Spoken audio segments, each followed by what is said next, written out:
"എടാ നീ അവിടെ നിൽക്ക്" എന്ന് ഒരു മതപ്പാടുള്ള ഒരു ആനയോട് പറഞ്ഞാൽ സാധ്യമല്ല. ഉം. ഒരിക്കലും സാധ്യമല്ല.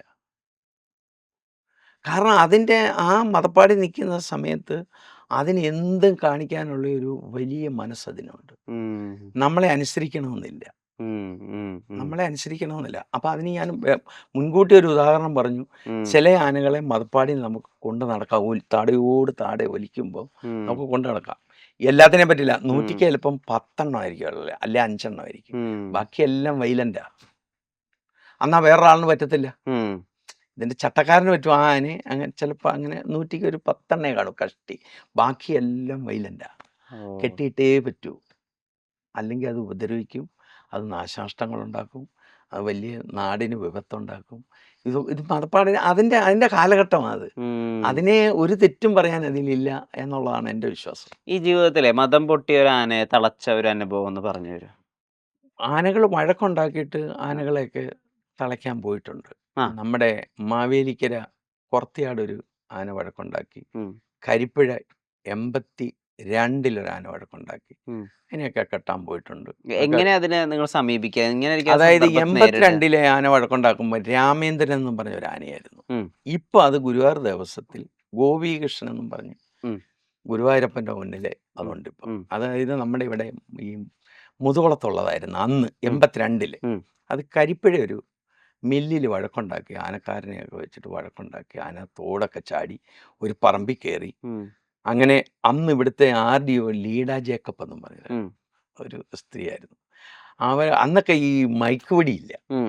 82 മയക്ക് വെടിയില്ല. അന്ന് ഈ മുടക്ക് വെടി വെക്കുക. ഉം. അതാ അന്നത്തെ കാലത്ത് മയക്ക് വെടി ഉണ്ടെങ്കിൽ തന്നെ തൃശ്ശൂർ എന്ന് പറയണം. വേറെ ഒരു ജില്ലയിലും ഇല്ല. ഉം. അന്ന് ചീരൻ സാറൊക്കെയാണ് മയക്ക് വെടിയുടെ ഉസ്താദ്. ഉസ്താദ്.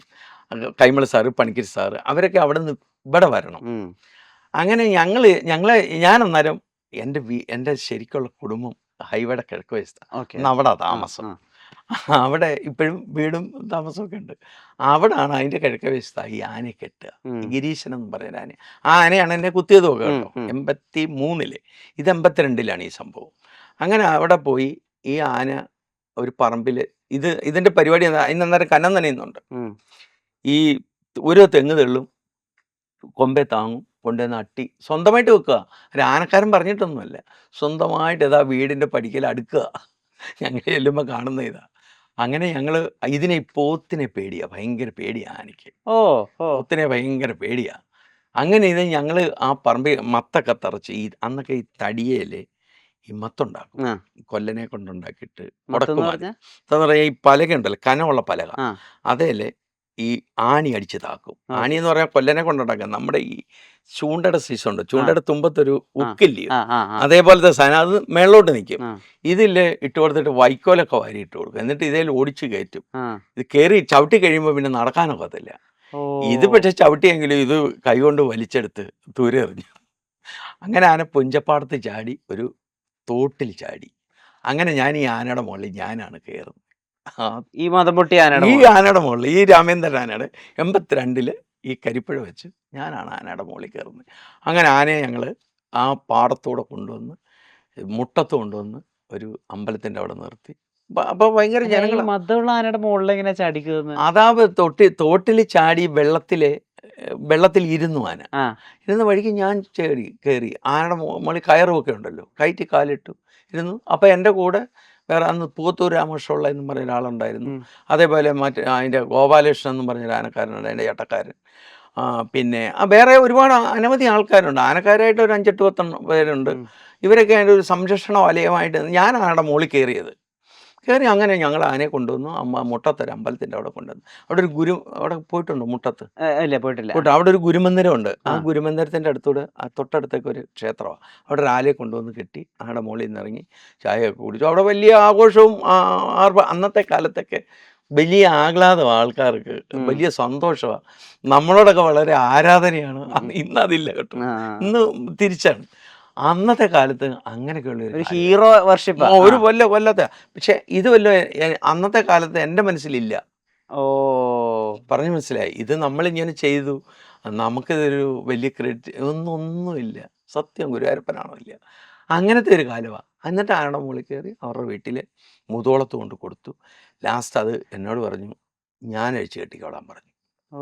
ഞാൻ പറഞ്ഞു വേണ്ട, എൻ്റെ കയ്യിൽ ഒരു ആനയുണ്ട്, അത് കൊണ്ട് നടക്കുന്നവർ കൊണ്ട് നടന്നോട്ടെ, ഈ ഗോപാലകൃഷ്ണൻ തന്നെ കൊണ്ട് നടന്നോട്ടെ എന്ന് പറഞ്ഞ് ഞാൻ അന്നത്തെ കാലത്ത് പിന്നെ അവർ കുറച്ച് കാലം കഴിഞ്ഞപ്പോൾ അതിനെ അവർ വിറ്റ് കഴിഞ്ഞിട്ട് ഇപ്പം അത് ഗുരുവായൂർ ദേവസ്ഥ ഇപ്പുണ്ട്, ഗോപീകൃഷ്ണൻ എന്ന് പറഞ്ഞ ഒരു ആന.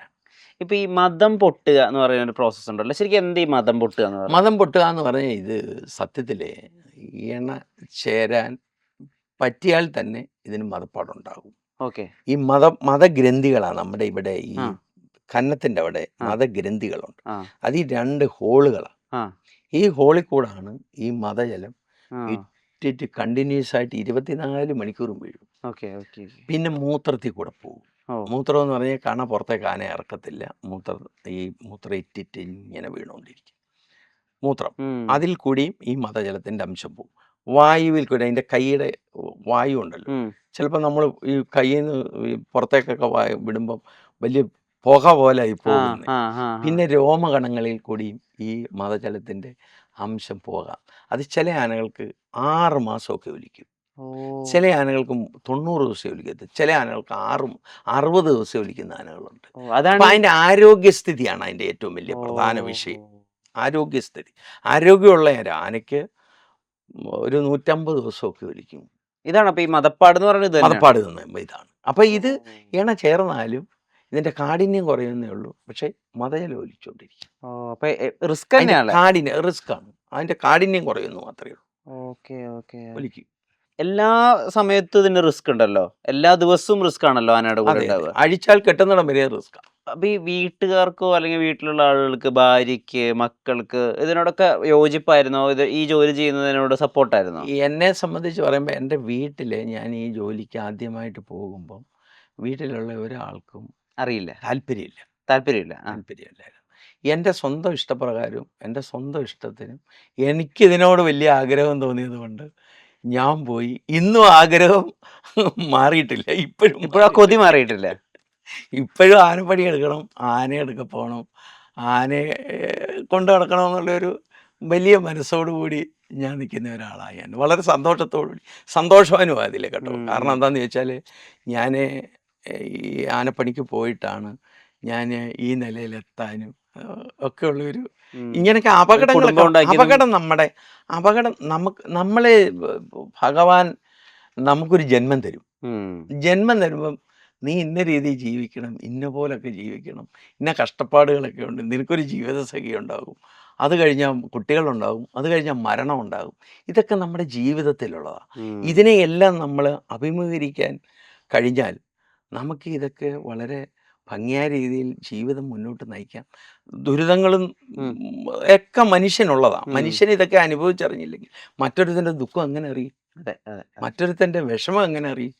ഇതെല്ലാം അറിയണം. നമ്മളോടൊപ്പം നിൽക്കുന്ന ഒരു ആനക്കാരൻ, അതായത് ഇന്ന് പലപ്പോഴും ഞാൻ പലതും ശ്രദ്ധിക്കാറുണ്ട്. കാരണം പനയെ കയറി പട്ട വെട്ടും. പട്ട വെട്ടിനവനെ അവൻ്റെ ഒരു ഫോട്ടോ എടുത്തിട്ട് പറയും, പട്ട വെട്ടുന്നുണ്ടോ, ഇത് വേണം. അപ്പം നമ്മൾ എത്രയോ കാലം പട്ട വെട്ടി ഇതിന് ഞാൻ 50 വർഷക്കാലമായി ഈ ജോലി തുടങ്ങിയിട്ട്. ആദ്യ കാലത്ത് ഇത് തന്നെയാണ് ചെയ്തുകൊണ്ടിരുന്നത്. ആനയ്ക്ക് തീറ്റ വെട്ടുക, ആനയെ കഴുകുക, ആനയുടെ മുകളിലിരിക്കുക. നമുക്ക് പ്രതിഫലമില്ല.